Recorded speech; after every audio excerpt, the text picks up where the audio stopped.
F ñoo leen di may li ci yéenekaay yi. yéenekaay yeeg Mamadou Mouhamed Ndiaye. cirë ngeen jëf suul pétrole du ko tere xeeñ coowal Petro-Tim beek pétrole beek Aliou Sall ak BBC ak Frank Timis moo xëy di gilli ci xët mu njëkk l'Observateur ubbil yéenekaay bi juin 2019 juin 2020 atum yàlla bi ñu fi sulee coowal pétrole bi ak léegi BBC defoon fi reportage bu mu tuddee woon Sénégal un scandale à 10 milliards ba yëf ya génne ñu koy jaaba jonge ak di ko mbambu ci réew mi doon ca tuumal Aliou Sall rakki président de la République di ca wax ne l'homme des affaires bii di Frank Timis da ko caa joxoon xaalis bu bari jaare ko ci société bu ñu naan Agritrans te moom Aliou Sall moom ko dossier ba teere ji ca yoon mujjee ca taabali doyen des six gannaaw ba ko procureur général auprès cour d'appel Dakar saisiré woon boobee ba léegi journal L'Observateur nee nañu mbir yi dafa mel ne lépp dafee nar a doxe tàbbi géej ndax waxatuñu lu ci jëm ñaar fukki témoin ak juróom-benn jot nañoo dem ca dikk waaye fu mu mujj moo di plainte contre X Aliou Sall mi ñu ciy tuumal ba léegi kenn neewu ko bi jaaratin Ndeye Fatou Diop Blondin bokk ci aar la ñu bokk ne ñu ci xët bu njëkk L'Observateur du nguur gi fi nekk ñooy leeral mbir yi Mamadou Lamine Diallo bu tekki mel ne ku naan ko kon ñu xaar ba cay topp rek waaye mbir yi moom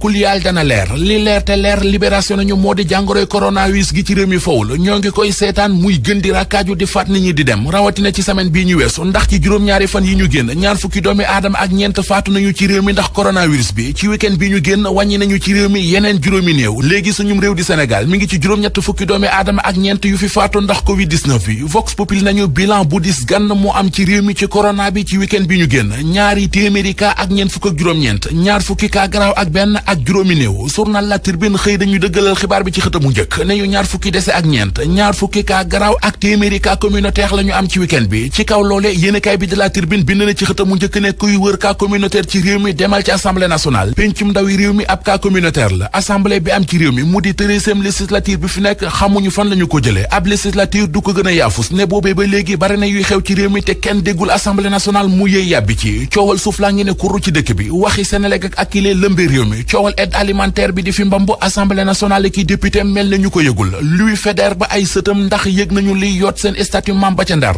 Sud Quotidien nañu foofee ca diwaanu Ndar bari na ay ñaxtoo ki xultu yoo xam ne ña koy def li ñu bëgg moo di statut Faidherbe bu bay sampe ca Ndar bañ fa sampeeti Le Quotidien nañu li fi tubaab bi bàyyi woon jamonoy colonisation ba tey te ñu ne dañuy seet ñu ko dindee mu di mbedd yeeg ci place yu nekk fii ci réew mi te ñu jox leen ay turi tubaab wax joojee ba ñu ko waxee ak léegi daanaka fa ñu ko waxewoon fa la yam mbir yi demul cëng dikkul mbaylaar ca Ndar ak ca Tëngéej ci tàmbali woon nañ ko fa waaye yeggul ca Gorée moom maire ba di maître Augustin Senghor nee na mbedd yàq turi tubaab yu ñu yor kenn du ci laal dara noonee la ñu koy bàyyi ñu bàyyi ko ñu nit ca dem seeti Pape Samba Mboup ci la Sénégal journal bi mi ngi ñuy xamal ne moom Pape Samba Mboup mi ngi xàllal Macky Sall aw yoon ngir mu mën a am 3e mandat ci réew mi nee na su Macky Sall taxawoon tey jii ne dafay wut 3e mandat gisul lu ko tee mën a am mu ne fii ñu toll bu amoon lu ko bëgg moom Pape Samba Mboup dafay nekk ci wetu Abdoulaye Wade taxawu ko rawatina ci jamono yi nga xam ne yombul ci moom Pape Samba Mboup wax journaliste laas yi ne def nay jéego ngir gisee Abdoulaye Wade waaye li ñu ko wax moo di góor gi du sawar kenn ngi kook jamono ji wute kusal mu jëmale kaw mu di taskatu xabaar bii di Cheikh Yérim Seck enquête dina kay nañu ginnaaw coowal Bati Plus li ko yóbboon ci yoon am na leneen coow lu ñu koy toppewaat moom Cheikh Yérim Seck ba tax gendarmerie section recherche yi convoqué waat ko tey ji ci suba gile yoon coowal avortement la di yàq biir am na déjà ñetti nit ñu tegagum loxo ci mbir yi mu di benn infirmier benn mineur ak xaritam bu jigéen enquête nañu tuumay avortement la war a règlement de compte lu mu ci mënti doon dana leera ci enquête ba li tukkee ci enquête bi gendarmerie doon def ci scandale bi ñu ne moo am ci séddaleem dund gi ca village bi di cepp mayel journal Source A xëy nañu ko baaxee ci xëtam mu njëkk ya ca feeñ bokk na ci ne am na ay nit yoo xam ne sédd nañu leen ca dund ga te bu ñu jugee ca dëkk ba dem dëkki Touba kenn xamul kañ la woon